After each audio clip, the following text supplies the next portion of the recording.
Welcome to Defcon 3. I'm KT McFarland. ISIS militants are launching a new wave of counterattacks against the Iraqi government forces in areas that the Iraqi government forces took back from the terror group in western Iraq.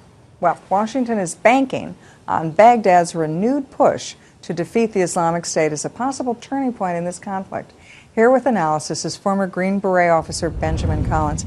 Thank you for joining us yet again. So what's going on in the Middle East? Just last week, we thought the Iraqi army stood up and defeated ISIS in a key city, but now it looks like ISIS is fighting back.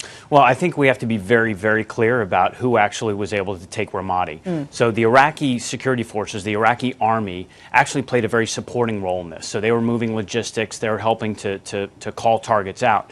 But it was the elite Iraqi counterterrorism unit that Americans stood up and trained that actually went into the city and took it with a lot of support of a U.S.-led air campaign. Which speaks, I think, dramatically to the model that was used in Ramadi and the model that we would like to see used in Mosul. And to be clear, what worked in Ramadi, to retake it at least, will not work in Mosul. And certainly the Iraqi special operations, the security forces, the Iraqi special forces, they could take, but they can't hold. So this is going to be a real test. Can the Iraqi army actually hold Ramadi?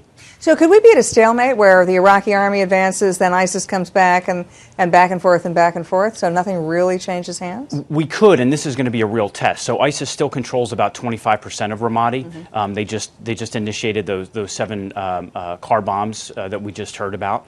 And I think that the test is going to be twofold. One, can the Iraqi army maintain their morale and actually hold territory, the actual conventional forces of the Iraqi army? The second is, even though the administration was I think, touting that there weren't Shiite militias used, I think we've seen evidence now that there were indeed some Shiite militias used in the retaking of Ramadi. So it's going to come down to, will the Baghdad government, which is essentially an Iranian proxy, will they indeed do what they purported to plan and turn it over to local Sunni tribes in Ramadi to govern, as opposed to Shiite militias? Because that would just inflame the sectarian divide and make this all the worse. Can they make gains? I think there is some positive in this, that the Iraqi army is now in a position that we can test it.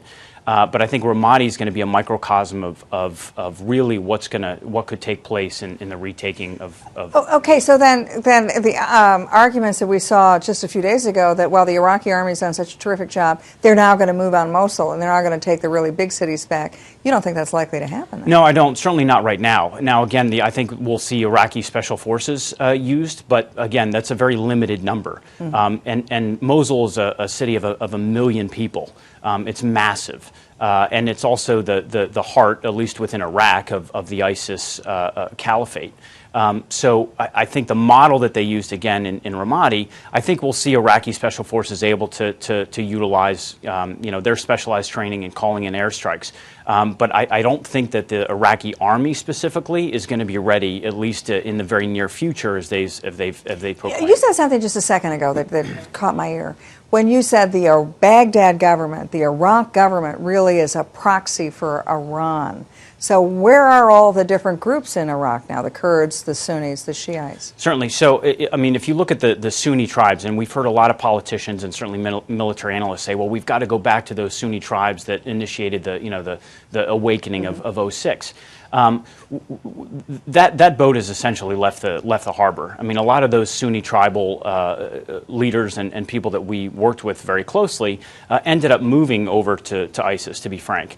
And I think one of the biggest problems with Obama's policy is we did not want to move weapons and ammunition and training directly to the Sunnis. So he insisted that we go through Baghdad government. So a lot of those weapons that were intended for the Sunni tribes actually went through Baghdad, which is essentially, as you said, the Iranian proxy. They actually went to those Shiite militias. So it's a function of trust. So right now, the Kurds and the Sunni tribes, at least, don't trust Baghdad and are not going to be willing to work with them.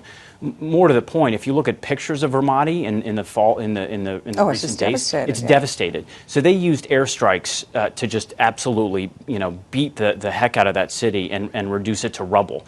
So, a big concern for mine is what's going to happen after, right? What's next? How are the people of Ramadi going to be able to build up? Can they build with some sort of trust with the government? Are they going to get support from a Shiite-led government. And is that a model we really want to see work for Fallujah and Mosul? Just to, because at the end of the day, they're going to have to rebuild. These people are going to have to come in and lead normal lives, and they can't really do that in a city that's so devastated. I'll tell you, my prediction for 2016, Ben, you can't put Humpty Dumpty together again, and the Iraq government is never going to be a government of Iraqis that includes Shiites, Sunnis, and Kurds. No, anyway, that's my 2 cents worth. Thanks for joining us, Ben Collins. That's it for Defcon 3, so check out foxnews.com for more on the developing story. And I'm KT McFarland. Thanks for watching.